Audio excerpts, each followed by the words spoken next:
Horses 1 and 2. Little Shadows a length and a half away here at the 600 on the inside of the Ladies' Choice. Moving around them now also another of the Southwesters. Quickly up now, running about fourth. Prentice coming to the home turn from Night Prowler, Cushrin, and Futurism's on the rail. Back a clear last, Paramore. Around the corner at the 350. Daisy Express making all haste for home. Tycoon Target called upon by Kennedy, and now Little Shadow quickly going up near the inside, and down the middle of the course came Prentice. Further back, Futurism. Tycoon Target reaches the lead. 150 to go from Little Shadow, Futurism, Prentice, and then Cushrin. It's Tycoon Target ridden with great gusto by Kennedy. He'll crack it today, finally, and certainly overdue. Tycoon Target won from either Little Shadow or Prentice. Then Daisy Express, Futurism in advance of Cushrin, Night Prowler, followed by Paramore, and the Ladies' Choice compounding has brought up the tail end of the field.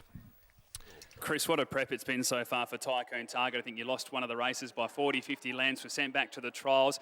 And then since then, you've drawn 15, 9, 11, 8. And today, you still jumped 9 and 9 with a scratching of Right Honourable.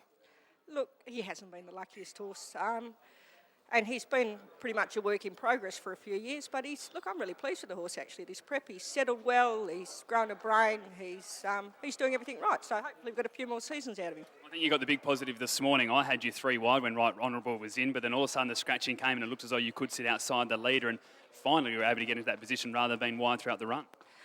Yeah, look, absolutely. I think that the horse that was scratched was actually was a horse that was going to go quick. So when we sat outside the leader, eventually there was, a lot of joy in the camp, I've got to say. You put Alan Kennedy on after that disappointing performance. He trialled it and then went first up as well. Did you just find the aggressive riding style really seemed to suit, like we saw again there today?